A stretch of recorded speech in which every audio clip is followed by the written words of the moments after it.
अवस्थीज Ayurveda anatomy yoga and spirituality channel के माध्यम से कोविड-19 में किए जाने वाले प्राणायामों में कौन से और किस तरीके से किए जाते हैं, आज उसका डेमॉन्स्ट्रेशन हमारी international yoga trainer Subodh Yadav ji कर रही हैं।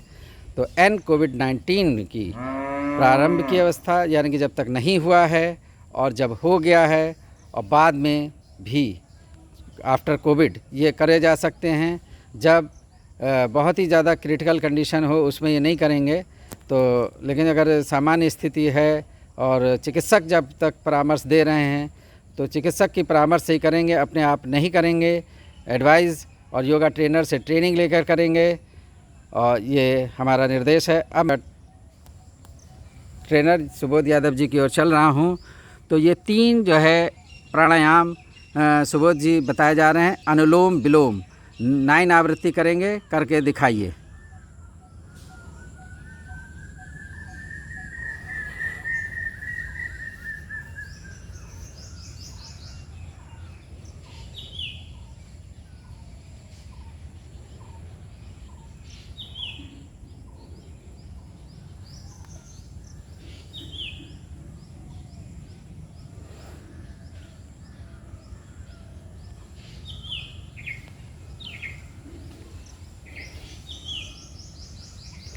तो जिस नाक से सांस ली जाती है और दूसरी से छोड़ते हैं और जिससे छोड़ते हैं उसी से फिर भरते हैं, ये इसमें क्रम होता है। 9 बार करना है। पहले एक नाक से सांस लेते हैं और फिर दूसरे से छोड़ते हैं और जिससे छोड़ा उसी से फिर अंदर लेते हैं। तो इस तरीके से ये अनुलोम विलोम है। तो ये इड़ा, पिंगला और सुषुम्ना तीनों नाड़ियों को संतुलित करता है, इसीलिए अनुलोम विलोम है। इड़ा और पिंगला को नाड़ियाँ हैं, दाहिनी तरफ जो है पिंगला है और बाईं ओर इड़ा, तो इनको संतुलन करने की ये प्राणायाम है। सिंपैथेटिक और पैरासिम्पैथेटिक नर्वस सिस्टम को ये कंट्रोल करके रेगुलेट करता है। तो एक ये आसन हुआ, 9 आवृत्ति करेंगे। अब दूसरी है जो इसमें बताया जाता है सुबोध यादव जी, कपाल भाती करेंगे। हाँ, करिए कपाल भाती। 1 सेकंड में एक की होती है और अगर कमज़ोर हैं तो कम आवृत्ति करें। तो बाहर निकालते हैं तो फोर्स लगाते हैं, लेकिन अंदर सांस लेने में जोर नहीं लगाते। सांस को बाहर निकालने के लिए एब्डामेन को पीछे की तरफ ढकेला, देखिए कैसे ढकेल रही हैं और बाहर सांस निकल रही है। तो ये एक होता है। तो प्रारंभ में 1 मिनट कर सकते हैं, 30 सेकंड कर सकते हैं, धीरे धीरे बढ़ाएंगे तो 2-3 मिनट तक कर सकते हैं। तो ये कपाल भाती आपने बताई। इसके बाद अब आप जो है एब्डामिनल मसल्स पे इस पर ज़्यादा आता है और अग्नाशय और एब्डामिनल जो ऑर्गन्स हैं उनकी मसाज हो जाती है और डायबिटीज़ में भी बहुत फ़ायदा करता है और कोविड-19 में ये बताया जा रहा है।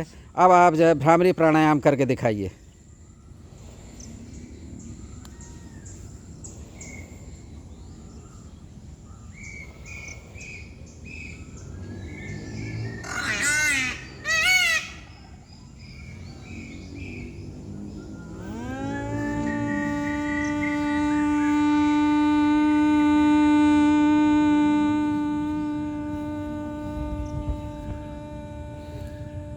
तो ओम का गुंजन करना है, उससे जो है वाइब्रेशन से ब्रेन जो है शांति में होता है, काम एंड कूल होता है, मानसिक तनाव कम होता है, नेत्र को लाभ होता है, कर्णों को लाभ होता है, सेंसरी ऑर्गन्स में लाभ मिलता है।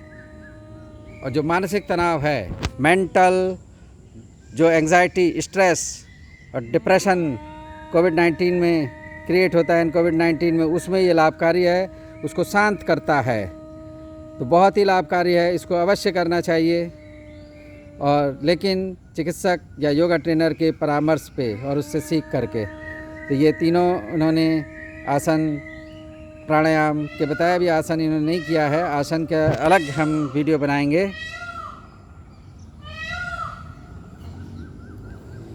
हमारी ये योगा ट्रेनर इंटरनेशनल अवार्ड पाई हुई हैं और नेशनल कई कंपटीशन जीती हैं। आप कोविड-19 की जो तीनों आसन है उसके बाद संदर्भ में कुछ कहना चाहेंगी, सावधानी या और कोई बात आप बताना चाह रही हों या संदेश देना चाह रही हों? बहुत ही लाभदायक है अनुलोम विलोम, कपालभाति और भ्रामरी। पर किसी भी प्राणायाम को करने से पहले बिना किसी योगा ट्रेनर बिना किसी से चिकित्सक के परामर्श के बिना ना करें, क्योंकि आपकी बॉडी को क्या नीड है क्या नहीं ये सिर्फ एक चिकित्सक ही बता सकते हैं। जी, लेकिन जो आयुष विभाग से जो ये प्रिस्क्रिप्शन है तो ये प्रोटोकॉल में बताए गए आसन हैं और चिकित्सक इनको बता रहे हैं। तो चिकित्सक जिस किसी चिकित्सक के साथ आप हैं, चिकित्सक की एडवाइस में हैं, उससे के ही परामर्श पे करेंगे सब लोग। Thank you all.